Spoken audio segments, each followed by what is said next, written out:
Have you ever wondered what goes on behind the scenes at the Atlanta Opera? This series of short videos highlights the unsung heroes and heroines of our opera company. Those individuals that create the visual images we see on stage in the final production. Opera companies cast their people because of how they sing, not because of how they look. So any decent opera company is going to need a wig and makeup department.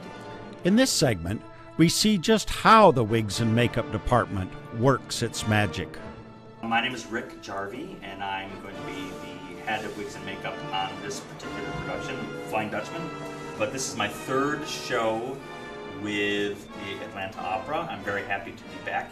My name is Saida Scuffle. I'm a makeup artist. I've also studied wig making and wig styling.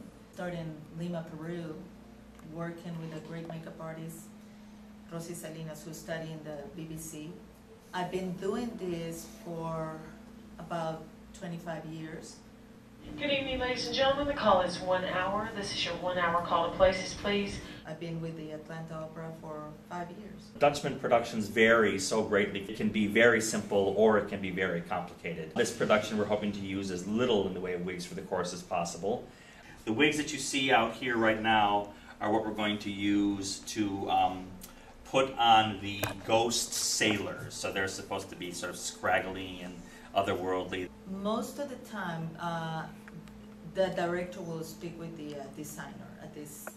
Right now it's Rick, and Rick will convey to us what he wants, and we follow his lead. The ghosts in this production, so far as per the director's wishes, are going to be sort of pale, glistening, sort of luminescent ghosts. They're not going to be horrific, awful monster ghosts quite like Pirates of the Caribbean. We are creating again the Rick Jarvis design for the ghost, and then we're just putting the highlights and the shadow. My name is Nanette Kennedy. I work with the Atlanta Opera as a wig and makeup artist.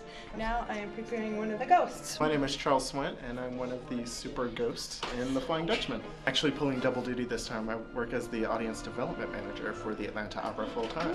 Hi, I'm Christina Whitaker. I'm a wig and makeup artist here at the Atlanta Opera, and I'm also getting the chorus ready, the ghost chorus ready for Flying Dutchman. Well, one thing is we want to be sure to keep it consistent with what the designer has set for us at the very beginning, making sure that the designs don't evolve as we do it from night to night, making sure we stay true to the design, and also making sure there's a sense of uniformity among all of the different guys. And it's also, there's a lot of layering, a lot of different techniques in here, and we have to just really be sure that we're all on the same page. I'm Monty Schuth. I've been chorus wig supervisor for many years at the Atlanta Opera. My responsibility is to make sure that everybody gets the appropriate wigs and facial hair and everything on top of show.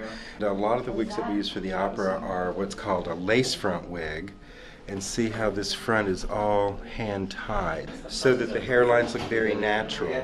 And as you can see, when that is applied, that lace goes very transparent. This show's very natural, not a lot of styling like an 18th century opera, which is lots of white hair all piled up and, you know, very, very styled. So see, these are very, very loose, very natural. I've been assigned Santa, and I want to make her a beautiful young lady that she is. Mostly what's special about this wig is it needs to be very, very long. Yeah. And it would be cost prohibitive to buy hair that is like 30 inches in length. So what we do is we fake it by adding pieces in the back. And these sections are all stitched into a piece of ribbon so we can make the hair look like it's very, very long. This is the double wig for her character, for when she's supposed to be wet and distressed, and this wig can stay styled, and this wig is the distressed wig. So she's the friend and confidant, and again they're supposed to look very natural, as if she's got a lot of hair that she then braids and just real casually puts it up. And with an opera like this, it's good to keep things looking very, very organic as opposed to an imposed style, so that when the audience sees it, it doesn't feel forced, you know, that they do look very much as if they they actually live a life that's not just on stage. We also have a lot of facial hair in this opera. Facial hair can really anchor a specific time period in history. Because we have ghosts from different periods, there are ghosts from the Cavalier time period, we've got Elizabethan, various times in history. And the facial hair is glued on, so it'll stay on while they sing and perform and all of that kind of stuff. Okay, so I'm attaching facial hair, and what we want to do is get a glue on to cover the area that's the hair is going to be applied to. So I come in and get a layer of glue on, then I put a small amount of glue on the piece, so it's sort of sticky to sticky. It's very strong and durable, but it does clean off with alcohol. And then I use a velour puff to set the glue, and it makes it go matte, and it pulls the excess glue away. And then we get the edges. And it really doesn't take very much glue. I always tell people more glue is only more glue. It's not more adhesion. So it shouldn't even look like there's any on this piece of lace. You just get the barest amount. So it does work kind of like a rubber cement. See, you don't even see any liquid on there. He's from a different time period, a Cavalier time period, more like 1600s, late 1500s, early 1600s. So the style of his costume and the style of his facial hair are dictated by that. In that time period, in Cavalier, the mustache shaped like this and sort of a little point on the beard was kind of a hallmark of that period.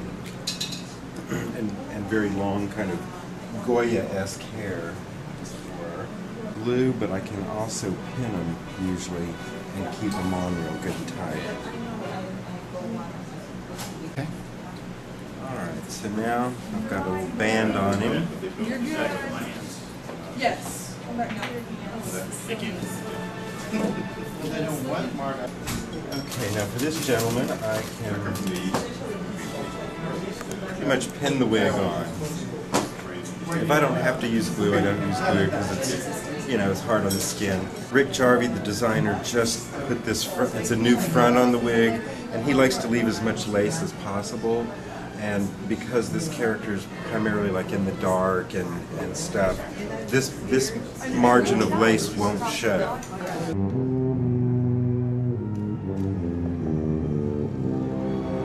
A friend of mine years ago asked me what kind of makeup I did, and I told him I worked for the opera and for Shakespeare, and he said, "Oh, you like making people look like children's book illustrations," which is pretty apt actually, because that's what I wanted to do when I went to college, was do illustrations for books. But this sort of seemed like a good way to be painting and drawing on people. You don't want people to look at a show and say, "Wow, what terrific wigs you had in that show." You want them to think it's real. You don't want them to think it's wigs on stage. So if you don't notice us, we've done our jobs better actually.